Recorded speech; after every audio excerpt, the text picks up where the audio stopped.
Are you working on your author career but struggling to get that first book published? Does the goal of being an author seem too lofty? Or thoughts of having multiple books and making a full-time living are as fantastical as living in Cinderella's castle? Welcome to Discovered Wordsmiths, a podcast where aspiring authors can be heard. Join Stephen Schneider as he finds and talks to authors you may not know, but authors that have gotten their foot on the author career path. Hear what they've done to get there and where they want to go now. Settle back. It's time for a bit of inspiration and advice. Come listen to today's Discovered Wordsmith. Well, David, welcome back to the podcast. It's good to see your face this time, now that we got connected. So tell us a little bit about how things are going with Crowman. So Crowman is going well. It's expanded somewhat to become part of a 3-book series. Book 2, Crow Tower, is out now, and book 3, Crowbait, is in the works, doing quite well. I'm about 3/4 of the way through, and I'm excited for it. I think I'm liking for where it's going. Yeah, very much. And I think if you like Crowman, I think you will like Crow Tower very much as well. I think it really expands the universe that we started to create, this dark world where the sun is kept captive, and it expands the understanding of what's going on there and why it's happening and what the effects are. It also explores the world where the 12 high priests of darkness are constantly reincarnated, and it investigates that in terms of whether being reincarnated is a blessing or a curse, particularly if you're being reincarnated by the dark spirit and forced to serve him for eternity, basically.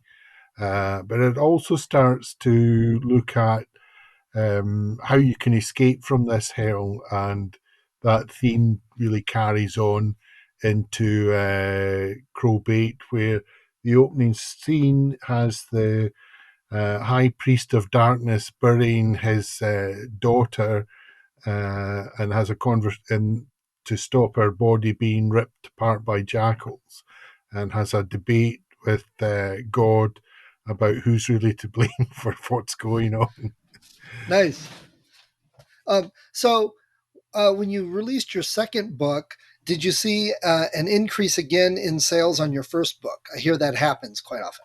So I did see some, yes, absolutely. But what I would say is that the traction that I had with the first book was markedly more prominent than with the first book. We actually had a release party online. If we'd been better planned on the first book, maybe we would have done that too. But it's, we sort of went from, well, we've got a release party arranged. Oh, there's a pandemic. Whereas now we were in the pandemic and we kind of knew what we had to do. So in a funny kind of way, Crowman kind of suffered from not having a release, whereas Crow Tower did have a release, and so there was really a lot of interest at the thing, and I mean the feedback at the release was really, when are we getting book 3? Which that's kind of feedback you want. You want people Right. to be enjoying your work and to be discussing it and looking forward to and getting it, basically just getting it, really. And I see what this is about, and have you considered this? There was a suggestion, Stephen, and I might actually make this suggestion to you, that while they're waiting for book 3, could we get some short stories or something to tide them over?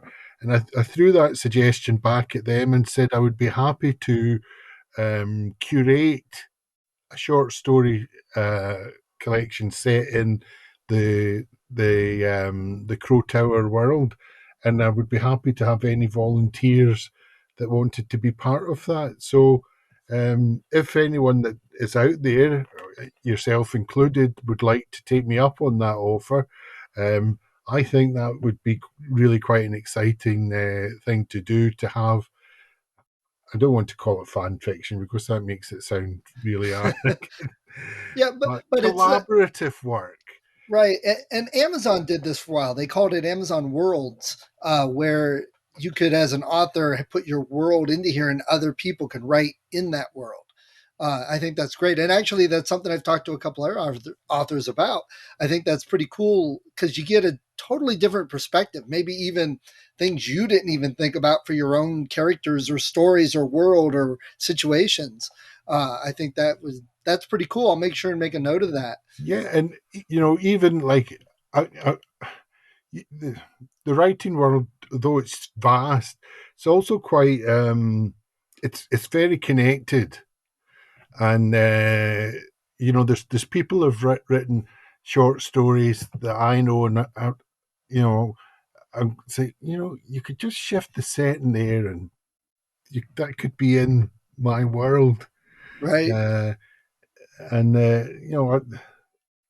I think it would be great. I mean, I've done collaborative work in the past, and I really love it. Mostly with my nieces. They're quite a bit younger than me, as you would imagine, and we've done collaborative work that we've had published online in various forums and things, and there's a real buzz that you get from seeing these kids, and they're not kids now, I suppose, but getting stuff in and saying, look, this is something you can do. I Right. love it. And was this collaborative writing in your Crow world, or was No, it no, no, something no, no, else? no, no, no, no. So basically, they had written short stories, and I said to them, these are really good short stories. Have you thought about publishing them? And they're like, oh, I don't know what to do. I said, well, what we could do is I can if we make this 200-word flash, I guarantee it'll go on. We can find some place to get it on. Oh, okay. So my role really was just as the editor to prune 2,000 to 200 and to look at um, what the story was, and I didn't do all of it. And they signed it off and said, yeah, that's fine. We sent it away, and it was up. We got it on various different websites, and of course, the great thing about flash fiction is that the same story can be 50 words, 100 words, 200 words, and as long as it's under 1,000, I guess it still counts as flash fiction. So Yeah, it they've gets a they've little they've been in a few places with these stories, and it's great fun. nice. So, besides looking at doing some short stories and some other things, you mentioned you didn't really get a release party for The Crow. So now that you've got two books out, what are some of the things you're doing to market and get the book out there, get the word out? So I have to confess, I'm not the world's biggest marketer.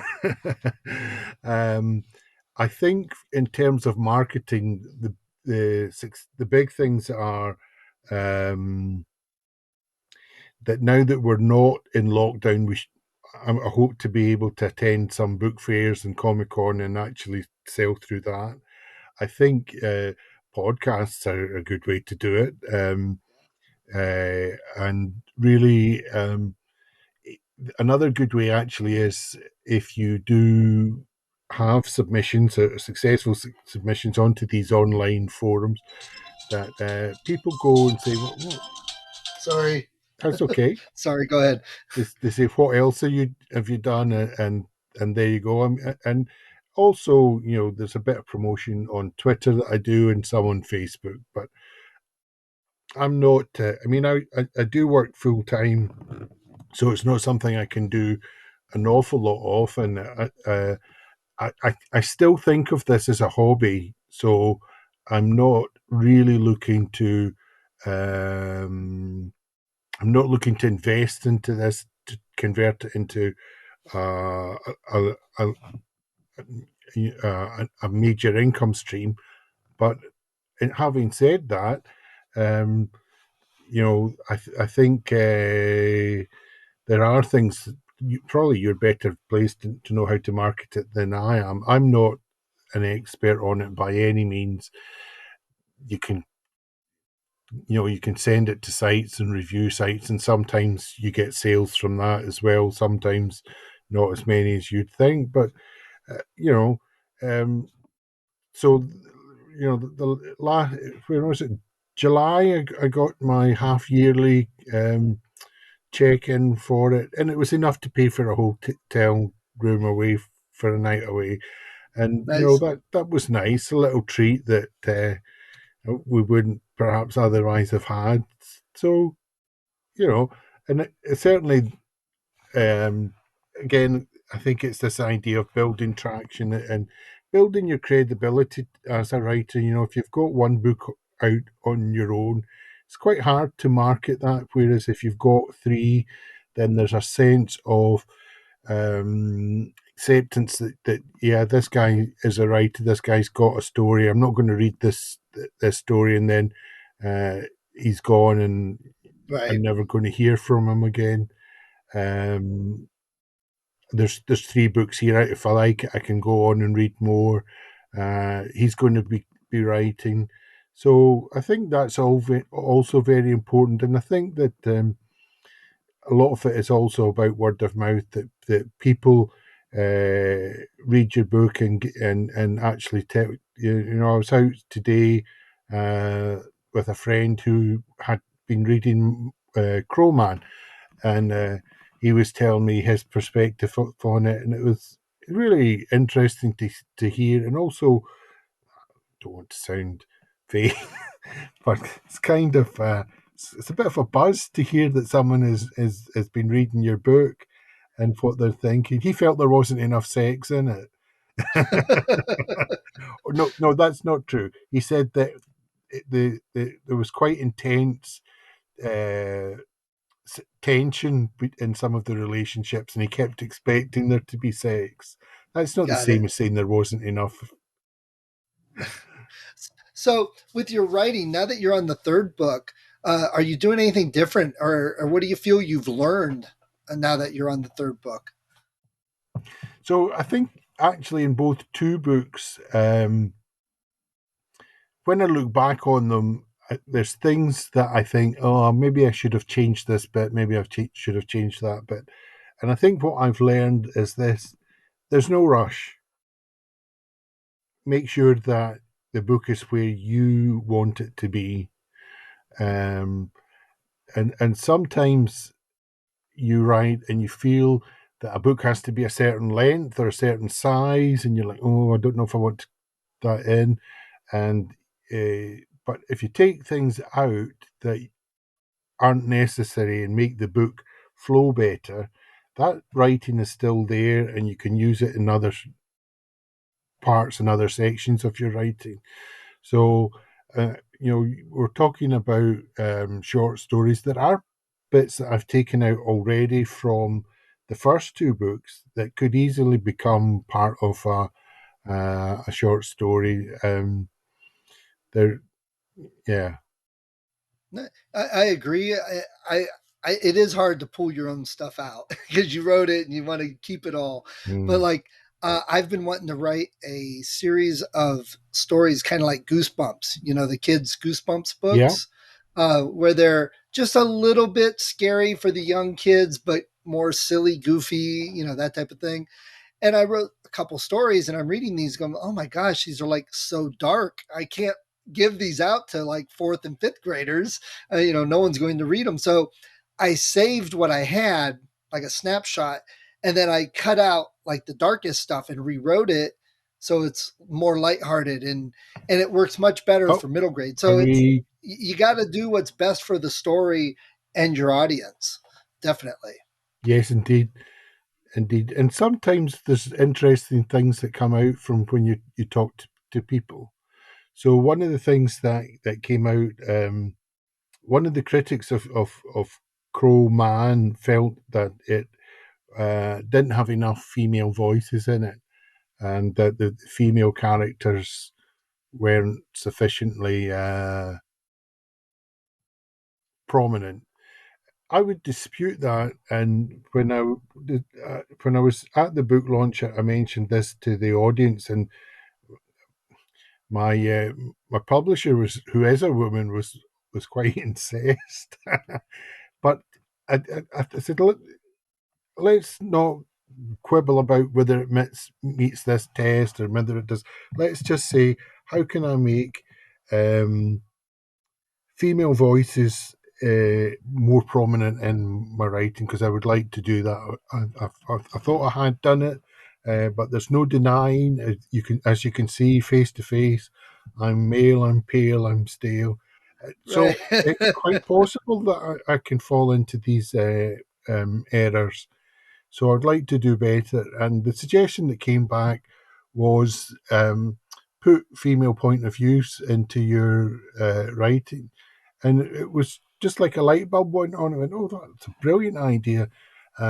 So I've included female points of view into my writing, and it's been of great benefit to me. It's helped to move the stories on further and quicker, and it's given it a depth to it that I don't think was necessarily missing from the other books, but was not as prominent. So having dynamics that are entirely about women and about how they treat each other and how they judge each other, and women aren't any nicer to each other than men are. uh, so it's actually been quite interesting to have this point of view from these female characters, and it's been very interesting. Nice. And I remember reading about Stephen King when he was writing Carrie, which was his first big book, and how he basically said, I am not a teenage girl. I don't know anything about this. And he threw it away. But Tabitha pulled it out of the trash and helped him get all the parts right. So it sounded and felt like it was from female. And I know, as you said, we're both, a similar age and we're both white males. So it can be hard to write from a female perspective, and everyone starts yelling, hey, you need to do this. So when you do it, they're like, well, you're not a female. How do you know about that? So there's a tricky balance, and you'll always get those detractors mad at you one way or the other. So what have you done to help make sure you're getting the voice right? Your wife read it, your nieces, or what are you doing? So that's a really good question, and alpha readers and beta readers are a great resource that you definitely should take care of. I also think that in a funny kind of way, I do not have to justify writing in a female voice, and I don't need to have my female voice to be a paragon of feminism. That maybe sounds a bit harsh, but I don't feel that it's my job as a writer to produce a polemic about the ails of the patriarchy and how we can rectify it.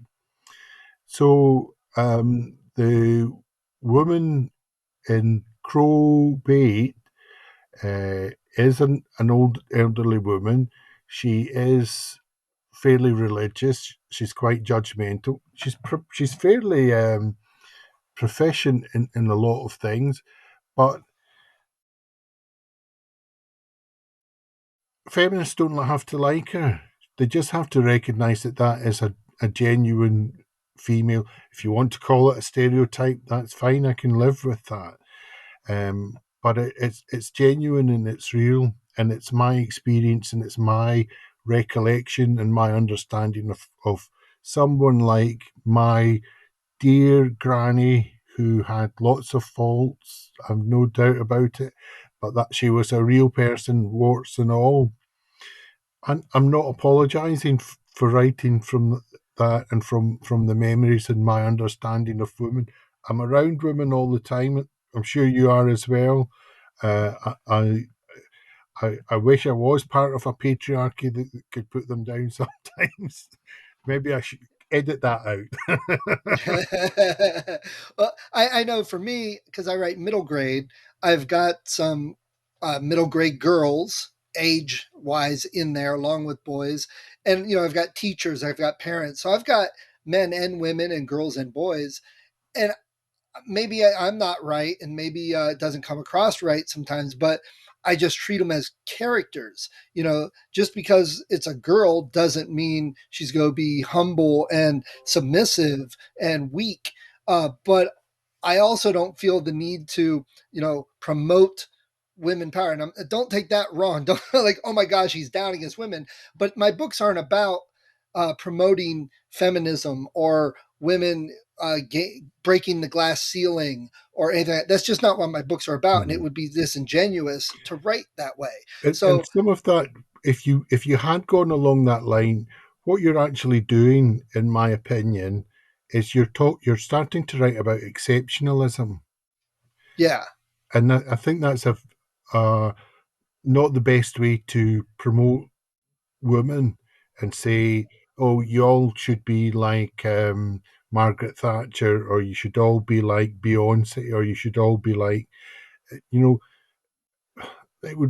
it's a bit like if you were to write all your male characters and all of them were uh, Navy SEALs, and all of your male characters were sports jocks, or all of your male characters were successful businessmen called Blake Carrington and all the rest of it. So stereotyping is not unique to women by any means. And if, the greater diversity that you have. So if you think of the characters in literature that you love, it's not the winners. It's not the winners. You know, in comic books, it's the winners you like. You love Superman and Batman. But we're talking about something else here. We're talking about a consideration of the human condition. Okay, maybe I edit that out because that just on grounds of pompousness. but that's what we do. And the human condition for the vast majority of people isn't that I'm going to live in an apartment overlooking Times Square in Manhattan, because the majority of us aren't going to do that. I don't know. There's still time for us. Can I see Times Square out your window? no, that's Ohio. We're pretty far away. You see Okay, cow country. yeah, but it's just not. It's not like there are and there are places for that, and um, there's nothing wrong with reading John Grisham and all these high-powered lawyers and all the rest of it. But like you know, that's not really. Can you? I can't even really remember off the top of my head any John Grisham characters. Never mind ones that I particularly like. Whereas I can remember plenty of others, and that you like them because of who they are, what they've done, and how just ordinary people have done things that are extraordinary that perhaps you don't really notice. Right. And it should be the And same with your women. and that's the thing. I just don't. I mean, I'm not trying to promote an agenda one way or the other, that No. one women or men are stronger or not stronger or whatever, because mine's a fantasy world, and they, some of them know magic and some don't. And I've got men and women with magic, and I've got men and women Mhm. that are the most powerful magicians across the board. In fact, in my book, the Magic Council, the leader of the Magic Council is a woman, and I didn't like make that choice like, well, I better put a woman in here and make her powerful so people don't get upset. It was just the character in my head. When it was forming in my head and I'm writing it was a woman, and it just fit. And the name came, and the mannerisms and all that. It was just, that's who she is. So I think that's more important, is just men, women, leaders, not leaders, boys, girls, whatever. Just they're treated the same across the board. That's where we're trying to get to anyway. So I have to admit there is misogyny in my books, but my books are not promoting misogyny. It's not saying this is the way things should happen. It's saying this is part of the horror, the way these people are treated because of their gender. And this is things that we need to look at and understand and overcome. So I guess there is a bit of an agenda in my book. Maybe there's a bit more polemic in Well, it than I really thought. but sometimes though, and I've had trouble with this with some people that if you have a character who is, let's say, one of the Ku Klux Klan, white racist Ku Klux Klan member, and they treat people poorly based on their skin color. If you put that character in your book, you're putting them in there because that's part of the world. You want that character in there. But then some people get upset, like you're promoting it, you're pushing your agenda, and that's not it. Sometimes you have to have that character to provide the counterpoint to what your other characters are, your heroes, or what you're trying to get across. Mm-hmm. And if you didn't have some of that tension, maybe your particular story needs it. I'm not saying everybody should throw Ku Klux Klan members in their books, because hopefully they all end poorly for the KKK members. But, I think it needs looked at as the story, not just, that character. And people get upset about that sometimes. Yes, they do. And it's always worth listening to what they say and reflecting on it and seeing, is there some truth in that? And can I write better in the future to address that? I think sometimes, somebody says, oh, blah, like my publisher was really mad when they felt this book was a bit sexist, and that women weren't really represented. No way I would publish a book like that. And I understand where she's coming from too, that that there is this sense of judgment about things, but you just need to step back from that and say, so how could I have done this better in a way that would have incorporated that and made it better? And yeah, incorporating female points of view more in particularly in Crowbait has has been something. I'll take that on board and I'll bring it on board. It's like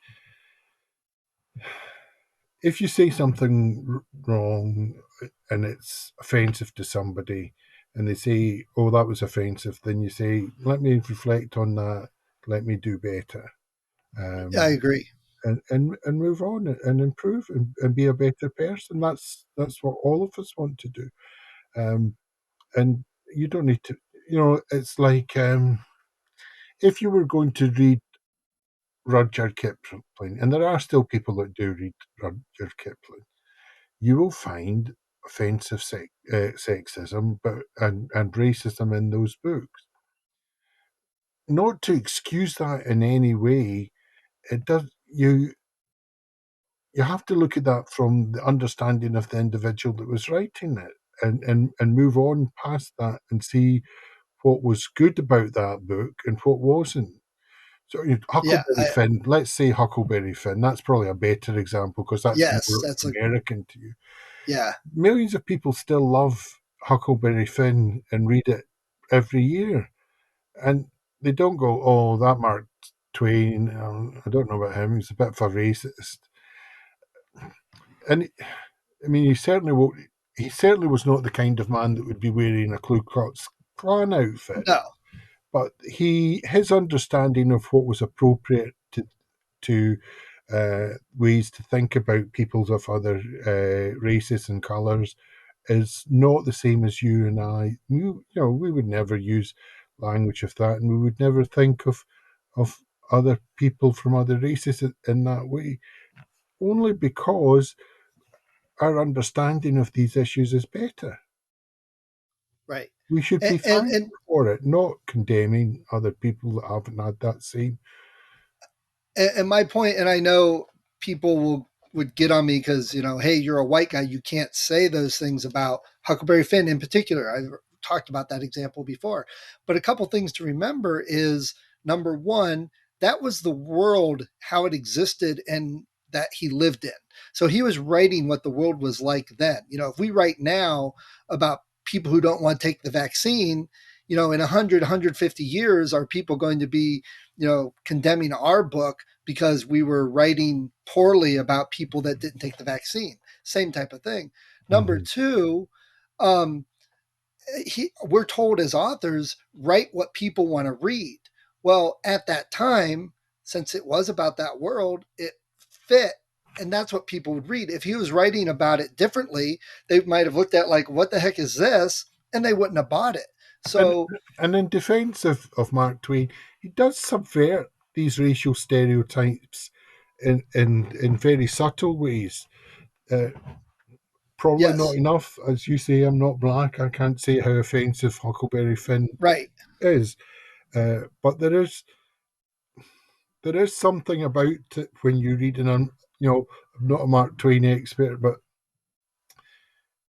the they remain admirable. They're misunderstood and not understood, but there is a respect for people of color in there, Yes. Yeah, and there absolutely. is also a bit of there is also admiration for them as well. Is And it even perfect? though, No. right. And even though there's some coarse language and words we would not use nowadays, they were thought differently at that time. But Huckleberry himself is friends with Jim. Hmm. He doesn't treat him so much as an underling as he does a friend, and I think that's missed sometimes because of the language or because of him calling him Slave Jim. Sometimes it's that was a common way of talking. And again, if Mark Twain wrote it differently, people might have condemned it at that time because, well, who does he think he is? And and not saying he should, whatever. That's a whole nother debate. But it's 150 years ago. Uh, you know, point is, it's difficult, and sometimes you have to make choices. And like you Hmm. said, I don't want to condemn stuff that's that old. Take it in context of the time period too. So And there probably is stuff from that time period where if you and I read them, we would say stuff context. This is not something I'm going to read. Uh, and I can't think of any examples just now, but Kipling comes close, I have to say. yeah, yeah, Kipling yeah. comes close. Stuff about the white man's burden and stuff like. In fact, he doesn't come close. Stuff like that, I just find offensive. Well, and this sounds snarky. It's really not meant to be, but you change cultural perceptions. If Disney made a Huckleberry Finn cartoon, they would change it so it doesn't have all that offensiveness, and that's the story people would remember more. Uh, we've got the Jungle Book, and the Disney Jungle Book doesn't really have the racism that some of the real books do. I, You know, I don't think I don't think the Jungle Book has a lot of racism in it. I think it's more some of his poetry, and there is actually quite a bit of racism in Kim, but it's more observed than actually central to the story. It's an observed racism, got it. um, but yeah, uh, I do struggle quite a bit with Kipling from time to time. Got it. And like you said, it's something we just got to keep trying to improve on. Neither one of us, it sounds like, is trying to talk down to anybody else. Men, No. women, black, white, Asian, South American, doesn't matter. I think some people just need to, I guess, express their thoughts without it turning to anger and violence. That's my biggest problem. I'm willing to talk and listen and, like you said, improve. So, Mhm. so okay, Dave. Before we get going here, because it's always fun to chat and talk. I love what you offered about Crowman. I'll put the word out about that. But do you have any last minute advice for authors who have been trying to get their first book out, and now they're looking at you because you're getting your third book out?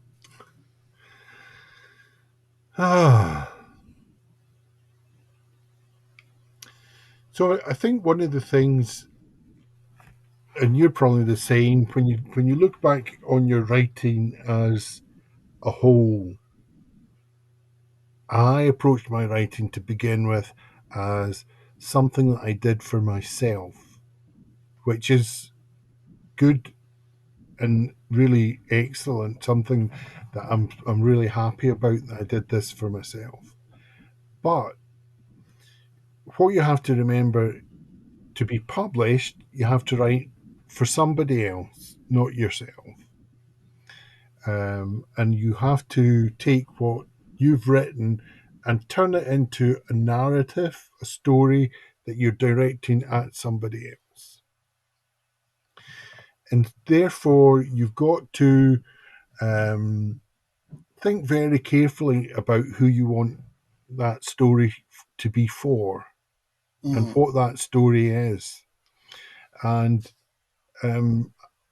sort of in between writing Crowman, I've been involved in another project that it's a retelling of the story of Cupid and Psyche around late Victorian, early Edwardian, turn of the century. It's set in upper class England, and it involves travelling across Europe into Turkey and things like this. And it took me a long, long time. Loved the story from the beginning, enjoyed it. Everything flowed really natural, blah, blah, blah. Beta readers loved it. And I got an edit on it, and they said, so you've told me your book is steampunk, but your book's not really steampunk. It's just got elements of steampunk. Make that steampunk more prominent in the book, and don't send them to Turkey. Just invent a land and send them there instead. And I thought really, really hard about it, and then I realised that she's right. The book isn't steampunk, and the audience, that the people I'm writing this book for, is not for steampunk. And then, having thought that through and realised that, I had to or I'm in the process of redrafting that whole book for the people that I want to tell that story to. And then realizing that these are the people that I want to speak to, and focusing. I guess really what that comes down to is know your genre, which is easier said than done, particularly when we chop, chop, chop, chop, chop, chop, chop, chop, chop, chop, chop, chop, chop, chop, chop, chop. And out of interest, wait till I tell you this, I discovered that my book is actually a fantasy of manners. Who even knew Really? such a genre existed? All of the inspirations for the story, Michael Moorcock, um, I'm struggling now, but oh gosh, I'm on the spot here, and I'm thinking, help me out. So Michael Moorcock, Jane Austen, even though that's a comedy of manners, not a fantasy of manners. Um, uh, these all of these people that. I guess Philip Pullman could be included as a fantasy of manners.